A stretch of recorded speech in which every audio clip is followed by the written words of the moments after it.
नमस्कार, आप देख रहे हैं एनबी न्यूज और मैं हूं स्वाति चौरसिया और 9 बजे के इस बुलेटिन में शुरुआत करेंगे बड़ी खबर के साथ। पंजाब के पूर्व डीजीपी सुमेध सिंह सैनी फरार। पूर्व डीजीपी के दिल्ली वाले घर पर पंजाब पुलिस की रेड हुई है। आपको बता दें, घर पे उनकी पत्नी और बेटी मिली है। कल भी पुलिस ने दिल्ली और हरियाणा के आवास पर रेड डाली थी। आपको बता दें, इस वक्त की बड़ी खबर, बॉम्बे हाईकोर्ट, आपको बता दें कल भी पुलिस ने रेड डाली थी और आज दिल्ली वाले घर पर रेड डाली गई, जहां पर उनकी पत्नी और उनकी बेटी मौजूद थी। 29 साल पुराने बलवंत सिंह मुल्तानी अपहरण व हत्या मामले में नामजद पंजाब के पूर्व डीजीपी सुमेध सिंह सैनी की अग्रिम जमानत पर सोमवार को पंजाब एंड हरियाणा हाईकोर्ट के जस्टिस फतेहदीप सिंह ने सुनवाई की है।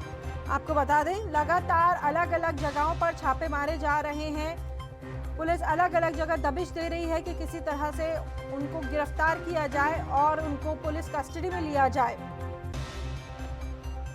पंजाब के पूर्व डीजीपी सुमेध सिंह सैनी फरार बताए जा रहे हैं। हाईकोर्ट के जज बनने से पहले जस्टिस अनमोल पंजाब सरकार की ओर से हाईकोर्ट में पैरवी करते रहे हैं। जस्टिस सुवीर सहगल भी हाईकोर्ट के जज बनने से पहले पंजाब सरकार की ओर से हाईकोर्ट में पैरवी करे। तो आपको बता दें, साथ ही चंडीगढ़ प्रशासन के सीनियर स्टैंडिंग काउंसिल भी थे। इसके चलते दोनों तरफ जो याचिकाएं भेजी गई थी, आपको बता दें कि सोमवार को सुप्रीम कोर्ट में याचिका दाखिल करने की बात हो रही है लगातार।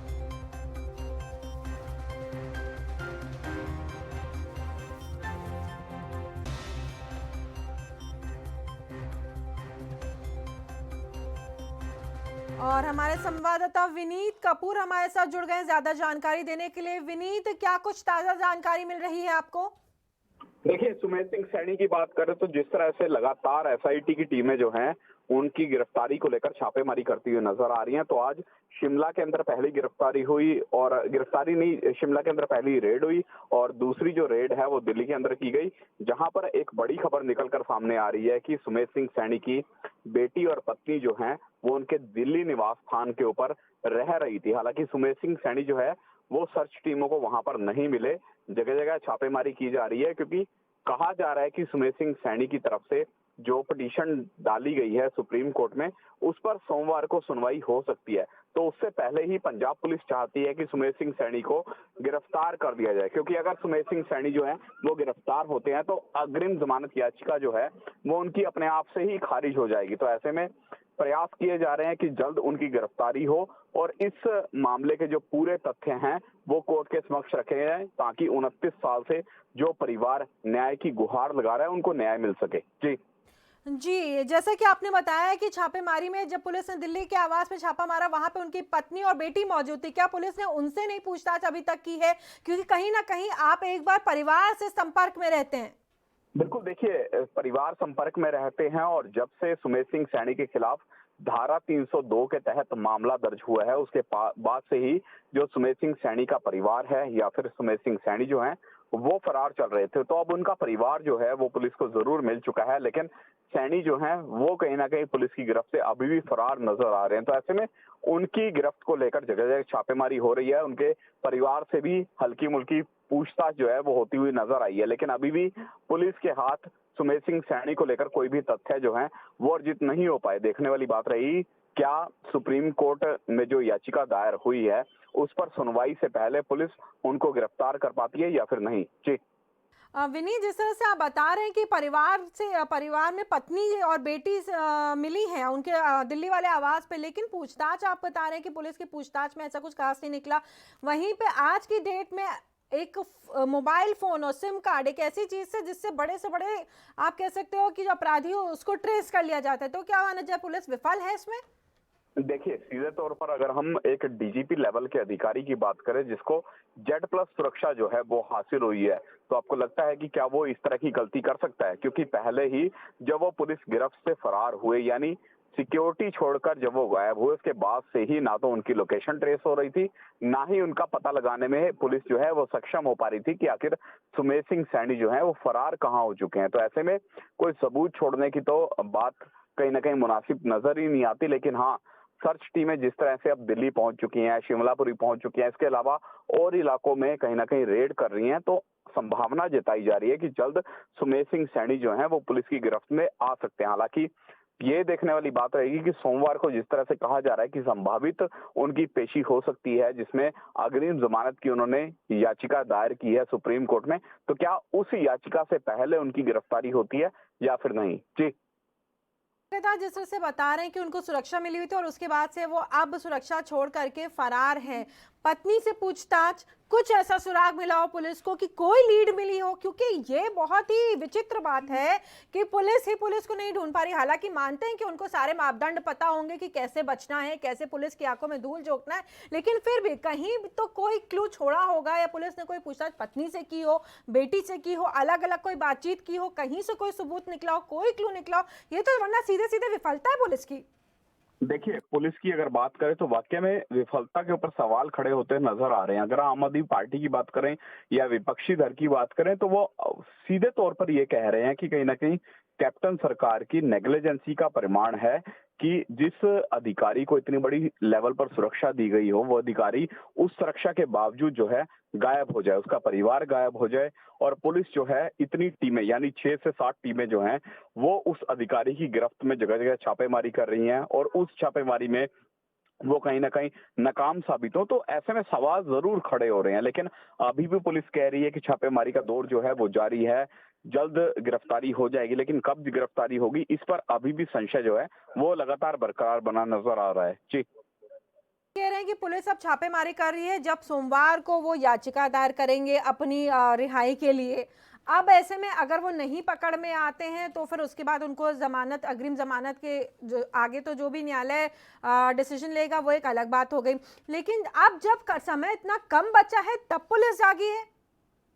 देखिए, पुलिस की तरफ से पहले भी रेड की जा रही थी, पुलिस की तरफ से पहले भी अपनी इन्वेस्टिगेशन का दौर जो है वो उनका जारी था। लेकिन हाँ, ये बात अलग है कि क्यों एक सिक्योरिटी पर्सन जिसको जेड प्लस सिक्योरिटी मिली हो, वो पर्सन अपनी सिक्योरिटी को छोड़कर कैसे घर से गायब हो गया, ये एक बड़ा सवाल है। क्या अब भी रसूख जो है सुमेध सिंह सैनी के, उन्हीं रसूख के आधार पर कहीं ना कहीं पुलिस जो है कार्रवाई करती नहीं नजर आ रही है? ये एक बड़ा सवाल बनता हुआ नजर आ रहा है। पुलिस की कार्यप्रणाली जहां सवालों के घेरे में है, वहीं सरकार का रवैया भी जो है वो सवालों के घेरे में आता हुआ नजर आ रहा है। हालांकि आज जिस तरह से उनके परिवार के 2 सदस्य यानी उनकी धर्मपत्नी और बेटी जो है वो कहीं ना कहीं उस घर में रहती हुई नजर आई हैं, जहां पर पुलिस को अंदेशा था कि सुमेध सिंह सैनी जो है वो भी उनके साथ वहां पर मौजूद रह सकते हैं। तो ऐसे में अब अलग अलग जगह पर रेड की जा रही है, कहा जा रहा है जल्द गिरफ्तारी हो सकती है, लेकिन कब गिरफ्तारी होगी ये एक बड़ा सवाल है। जी, इसका क्या आपकी पुलिस में किसी से बात हो पाई है, जो ऑफिसर्स लगातार छापेमारी कर रहे हैं, कि अगला कदम उनका क्या है? जैसे यहाँ पंजाब छोड़ करके दिल्ली में उनके घर पे छापेमारी की गई है, तो भारत में जाहिर सी बात है कि कहीं ना कहीं किसी ना किसी के संपर्क में वो होंगे, जहां भी छुपे होंगे जा करके। को देखिए, पुलिस के आला अधिकारी जो हैं इस मामले पर यही कहते नजर आ रहे हैं, इन्वेस्टिगेशन का दौर जारी है, छापेमारियों का दौर जो है वो जारी है।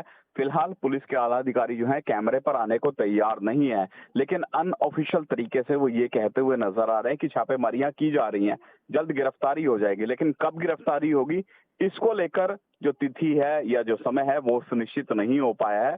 लेकिन देखने वाली बात रहेगी, क्या सोमवार से पहले सुमेध सिंह सैनी जो है पुलिस की गिरफ्त में आ पाते हैं या फिर नहीं? जी, जी, हमें भी जिस तरीके की अभी तक जानकारी मिली है तो ये पता चला है कि अधिकारियों ने बताया है, पंजाब पुलिस की जो विशेष जो एक जांच दल है उसने होशियारपुर, मोहाली, दिल्ली समेत सैनियों के अन्य विभिन्न ठिकानों पर भी छापेमारी की है।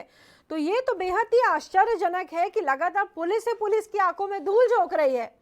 जब पंजाब पुलिस की तो पोल खुल रही है कि आप एक जो इतना एक ऐसा शख्स जिसको आपको कोर्ट में पेश करना है, अब सोमवार को सुनवाई भी होनी तय है, और अगर वो अपनी जमानत याचिका दायर कर देते हैं और अगर एक पल के लिए मान लीजिए उन्हें अग्रिम जमानत मिल जाती है, पंजाब पुलिस के ऊपर कितना बड़ा धब्बा है ये।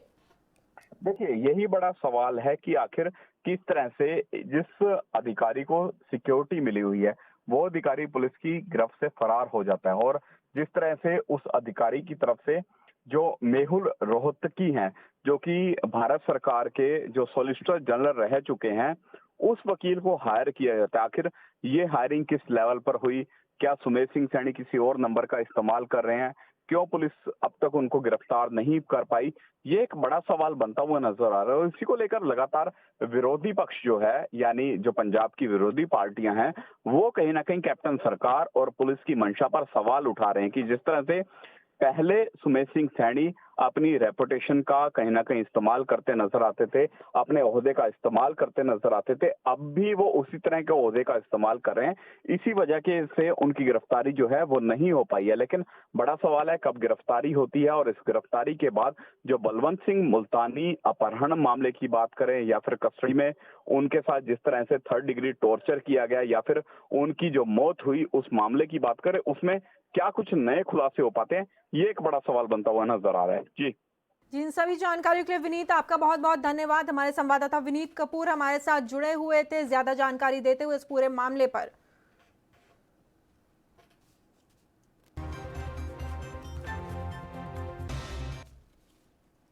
और अब रुक करेंगे अगली खबर का, जो आज और बीते कल की बड़ी खबर है, यानी कि कंगना से जुड़ी हुई खबर। बॉम्बे हाई कोर्ट ने बॉलीवुड अभिनेत्री कंगना रनौत के ऑफिस में बीएमसी की ओर से की गई तोड़फोड़ के मामले की सुनवाई 22 सितंबर तक टाल दी है। कंगना के ऑफिस में बुधवार को बीएमसी की टीम ने करीब 2 घंटे तक जेसीबी और हथौड़ों से जमकर तोड़फोड़ की थी। बीएमसी अधिकारियों का कहना है उन्होंने सिर्फ दफ्तर में अवैध निर्माण को ध्वस्त किया है, जबकि कंगना का कहना है उनके ऑफिस में कुछ भी गलत तरीके से नहीं बनाया गया था। मुंबई पहुंचने के बाद कंगना गुरुवार को पहली बार घर से बाहर निकली और सीधे अपने दफ्तर पहुंची, दफ्तर का जायजा लेने के लिए कि क्या कुछ तोड़फोड़ की गई है। आप इन तस्वीरों में साफ साफ देख सकते हैं कंगना अपनी सिक्योरिटी के साथ अपनी बहन के साथ अपने दफ्तर पहुंची। करीब 10-15 मिनट का समय उन्होंने वहां पर बिताया, देखा कि किस किस तरीके से चीजें ध्वस्त करी गई हैं। ये देखिए इन तस्वीरों में आप साफ देख रहे हैं कंगना वहां पे खड़ी हुई हैं। और उसके बाद आपको हम बता दें रामदास अठावले उनके घर पहुंचे शाम को, सांसद रामदास अठावले उनके घर पहुंचा, उनसे उन्होंने बात करी तो उन्होंने बताया कि किस तरीके से गैर जिम्मेदाराना तरीके से बीएमसी ने बर्ताव किया है। कंगना वहां पे मौजूद नहीं थी, कोई नोटिस चस्पा नहीं किया गया, जब समय मांगा गया तो समय नहीं दिया। 7 दिन का समय दिया जाता है। कंगना के वकील वहां पर मौजूद थे और साथ ही साथ कंगना जो अपने घर पे थी मंडी में, वो वहां से चल चुकी थी, उनका भी इंतजार किया नहीं गया। आनन फानन में ताबड़तोड़ एक्शन लिया गया। ये पूरी तरीके से दर्शाता है कि किस तरह से जो एक आप कह सकते हो कि रिवेंज एक होता है, जो एक तरीके से बदले की राजनीति होती है, वो कंगना के साथ हुई है। इस दौरान वो थोड़ी निराश जरूर नजर आई। करीब 15 से 20 मिनट तक वहां रुकने के बाद कंगना बिना कुछ बोले अपने घर रवाना हो गई।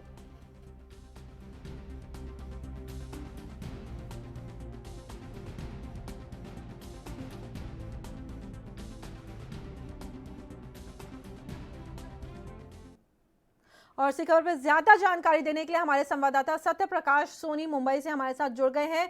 सत्य प्रकाश जी, आपसे जानना चाहूंगी कि क्या कुछ अब ताजा जानकारी निकल के कंगना अपने घर से बाहर निकली, कल बेहद गुस्से में थी, पूरा चेहरा कवर कर रखा था मास्क और चश्मे से, कोई किसी भी तरीके के उन्होंने एक्सप्रेशन नहीं दिए। वो घर पहुंची, घर से एक वीडियो रिलीज करती हैं जिसपे उन्होंने बोला कि आज मेरा घर टूटा है, उद्धव ठाकरे को सीधे सीधे चुनौती दी और कल तेरा घमंड टूटेगा।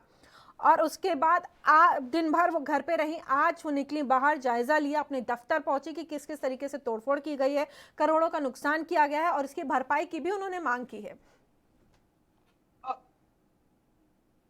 जी स्वाति, जाहिर तौर पर जिस तरह से कंगना रनावत और जो है उनके आसपास के लोग जो है कंगना का सपोर्ट करते हुए नजर आ, वहीं लगातार मुंबई महाराष्ट्र सरकार की लगातार किरकिरी हो रही है। महाराष्ट्र ही नहीं बल्कि अन्य राज्यों में भी महाराष्ट्र सरकार के जो पुतले जला रहे हैं उनका जोरदार विरोध प्रदर्शन किया रहा है। ऐसे में माना जा रहा है कि महाराष्ट्र सरकार की जो किरकिरी कहीं न कहीं पूरे देश में हो रही है।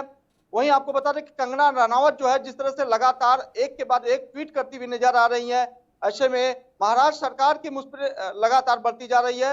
ऐसा माना जा रहा है कि जिस तरह से पूरे मामले को जो है अब जो है राज्य और केंद्र को जोड़कर देखा जा रहा है, कहीं न कहीं राजनीतिकरण किया जा रहा है। जी, साथ ही साथ शाम को रामदास अठावले सांसद जो हैं वो पहुंचे थे कंगना से मिलने के लिए और उन्होंने पहले भी कंगना को समर्थन दिया कि उन्होंने इस चीज़ की निंदा की है, जिस तरीके से एक्शन लिया गया है वो नहीं लेना चाहिए था और महाराष्ट्र सरकार को बीएमसी को रोकना चाहिए था। जिस तरीके से पूरी कार्रवाई हुई है इससे वो भी कुछ हद तक खफा नजर आए और उन्होंने कहा कि इस तरीके का कम से कम बर्ताव नहीं होना चाहिए।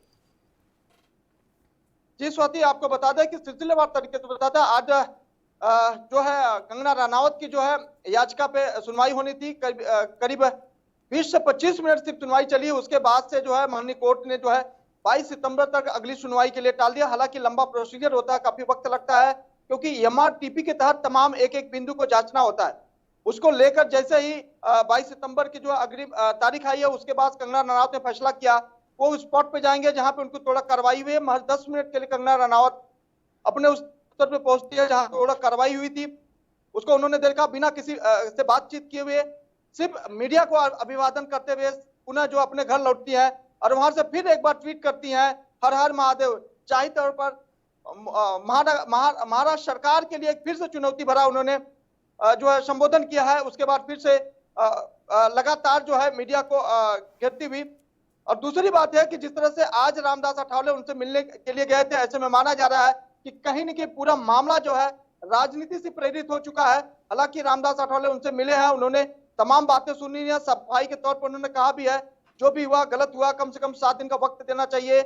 कंगना ने भी यही बात दोहराई कि वक्त नहीं दिया गया, मेरे साथ गलत किया गया, जास्ती किया गया। महाराष्ट्र सरकार की ये जो अकड़ है, वो जो घमंड है, कभी न कभी चूर हो जाएगा। तो तमाम बातें जो है लगातार सामने आ रही है।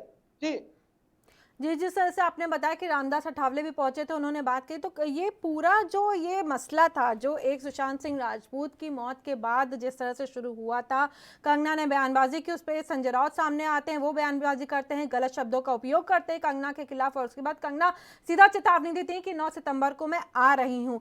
पूरा ये मसला कहाँ से शुरू हुआ था और अब पूरा के पूरा उसको राजनीतिकरण कर दिया गया, पूरा राजनीति के रंग से रंग दिया गया है।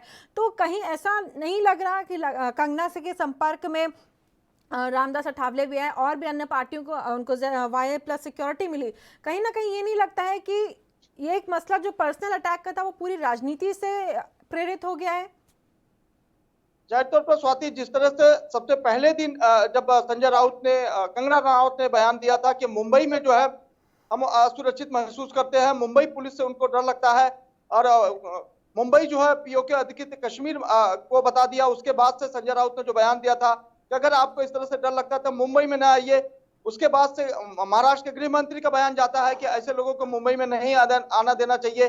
फिर कंगना रनावत का जो है बयान आता है कि मैं आऊंगी, किसी के बाप की मुंबई नहीं है। फिर जो है उनको सुरक्षा देने की बात की जाती है, जो है फिर केंद्र सरकार जो उनके वायुसेना की सुरक्षा देती है। उसके बाद तो कंगना रनावत के हौसले और बुलंद होते हैं। तो जाहिर तौर पर पूरा मामला जो है कहीं न कहीं राजनीतिक ध्रुवीकरण हो चुका है। माना जा रहा है कि अगर राजनीति नहीं होती तो शायद ये मामला इतना तूल नहीं पकड़ता, लेकिन महाराष्ट्र सरकार को भी ये पता है कि पूरा मामला अब राजनीतिक दौर से गुजर रहा है। ऐसे में महाराष्ट्र सरकार जो है लगातार उनके हर ट्वीट का जवाब देना मुनासिब समझ रही है, क्योंकि महाराष्ट्र सरकार को ये पता है कि ये जो तमाम ट्वीट किए जा रहे हैं, तमाम जवाबदेही दी जा रही, वो कहीं न कहीं कंगना रनावत नहीं है, उनके पीछे कोई और बड़ा नेता है। हालांकि शिवसेना जो है खुलकर सामने नहीं बोल रही है, लेकिन जाहिर तौर पर पूरा देश ये जानता है कि कहीं न कहीं कंगना रनावत के पीछे कोई खड़ा है जो इस तरह से लगातार बयानबाजी कर रहा है। जी जी, जिस तरह से आपने बताया कि लगातार बयानबाजी हो रही है, वहीं संजय राउत भी कहीं ना कहीं अपने आप को अब इस मसले से अपना पल्ला झाड़ते हुए नजर आ रहे हैं। जब उनसे पूछा गया बीएमसी की कार्रवाई हुई, जब ये सारा मसला उठा कि जिस तरीके से बीएमसी ने कार्रवाई की है, इसको रोका क्यों नहीं गया, सरकार आपकी है, आपने क्यों नहीं इसके ऊपर एक्शन लिया, तो वो बोलते हुए दिखाई पड़े कि मेरा इससे कोई मतलब नहीं है, बीएमसी ने कार्रवाई की है, आप जा करके आपको अगर बहुत कुछ पूछना ही है तो आप मेयर से पूछिए। ये वही संजय राउत है जो बिल्कुल आक्रामक थे कंगना के ऊपर। देखिए स्वाति, ये पूरा जो अब तक समीकरण बना है उसका मुख्य किरदार जो है संजय राउत है। संजय राउत अगर इस तरह से एक के बाद एक बयानबाजी नहीं करते तो शायद मामला इतना दूर नहीं पकड़ता, लेकिन उसके बावजूद भी संजय राउत जो है अब अपने आप को बचाते हुए ये कह देते हैं कि बीएमसी का काम है, बीएमसी देखती है, हमसे लेना देना नहीं है। जबकि बीएमसी शिवसेना की है और शिवसेना बीएमसी में है, तो जाहिर तौर पर जिम्मेदारी बनती है शिवसेना की और उद्धव ठाकरे की। तो जाहिर तौर पर तमाम जो चीजें हैं कहीं न कहीं इर्द गिर्द घूम के सरकार पे आती है और सरकार इस पूरे मामले में चुप्पी साधी हुई है। ठीक है, ठीक है।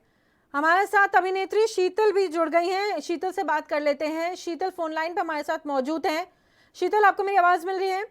हाँ जी, हाँ जी। शीतल, आप इसको किस तरह से देखती हैं कंगना के ऊपर? आप भी मुंबई में ही रहती हैं और कंगना भी मुंबई उनकी कर्म भूमि है और बड़ी मेहनत से उन्होंने इतने सालों का परिश्रम करके जो जगह बनाई थी, अपना दफ्तर बनाया, अपना घर बनाया, बड़े अरमान होते हैं, उसको एक पल में आकर के धाराशाही कर गए बीएमसी के लोग। और जिस तरीके से पूरा मसला चल रहा है, इसको कहा जा रहा है कि एक रिवेंज लेने की राजनीति चल रही है, एक दूसरे के ऊपर जिस तरीके से टीका टिप्पणी हो रही है, इसको आप किस तरह से देखते हैं?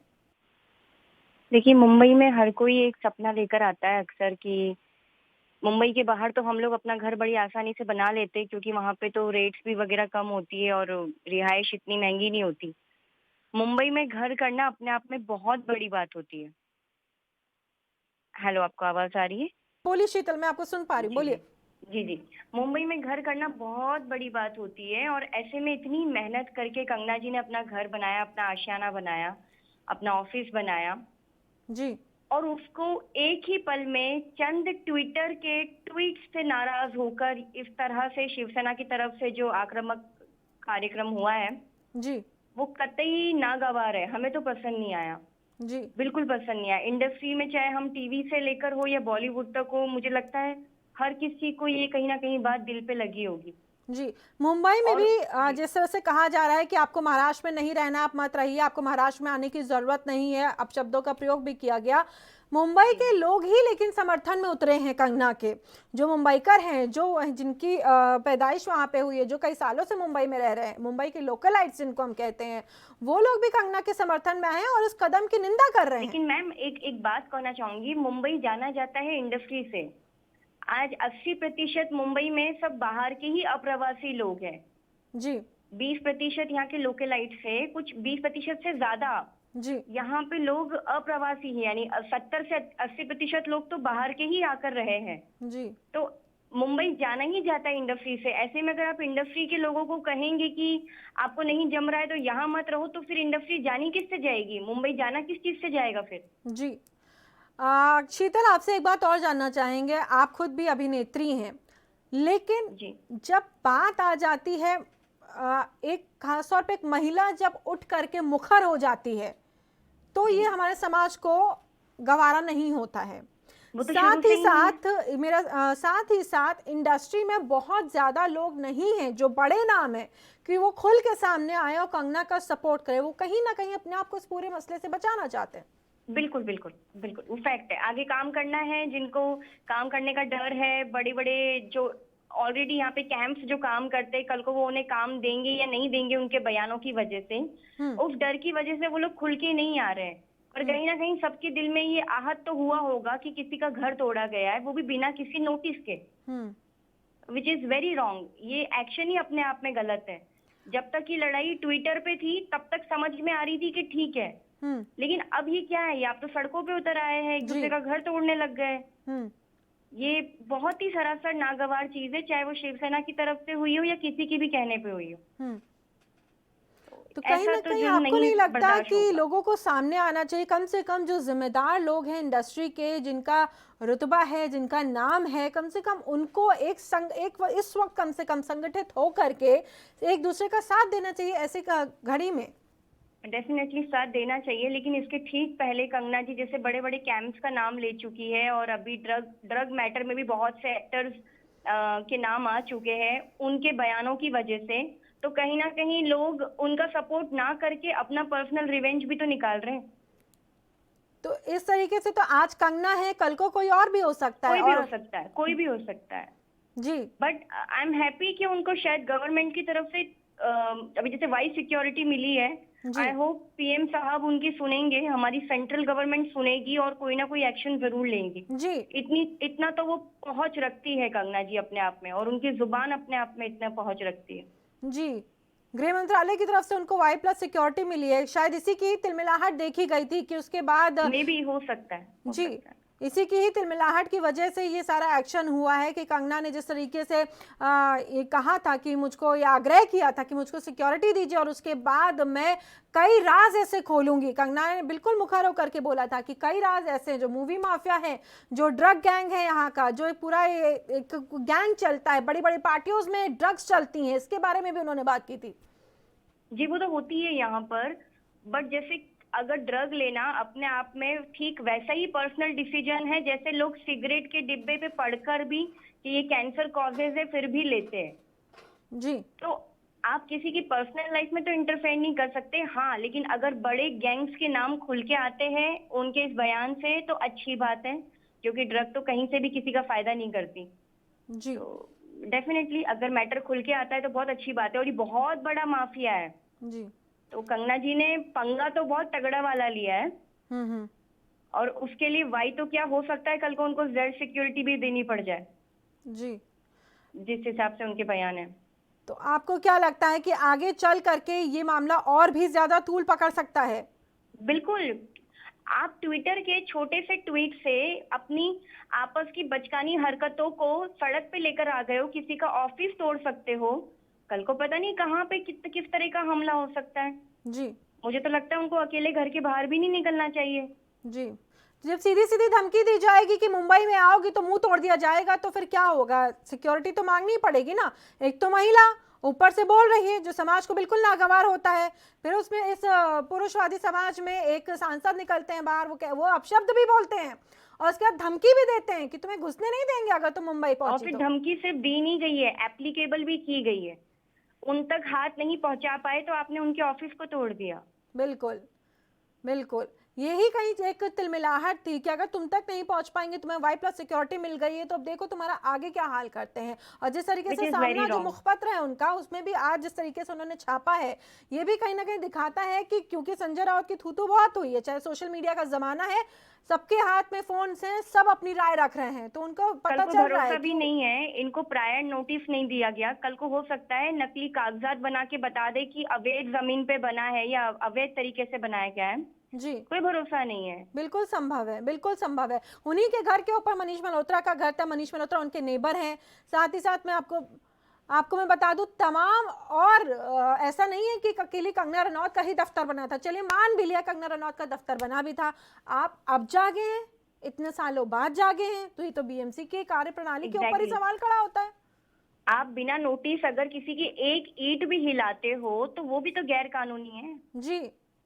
जी, हमारे साथ जुड़ने के लिए बहुत बहुत धन्यवाद। तो हमारे साथ शीतल जुड़ी हुई थी, अभिनेत्री, अपनी राय रखते हुए कि किस तरीके से इस पूरे मामले को तूल दिया गया और कहाँ से शुरुआत हुई थी और उसको ले करके कहाँ तक पहुँच गए। एक महिला की आप कह सकते हो उसके ऊपर ही बात आ गई है कि अकेले कहीं आ नहीं सकती, जा नहीं सकती, और ऐसे में जब केंद्र सरकार से भी उनको सपोर्ट मिला तो तिलमिलाहट जो दिखी है वो बिल्कुल जायज़ है और सामने दिखी गई है कि किस तरीके से कंगना को आहत करने की कोशिश की गई, तो उन्हें चोट पहुंचाने की कोशिश की गई, लेकिन इसमें महाराष्ट्र सरकार सफल नहीं हो पाई।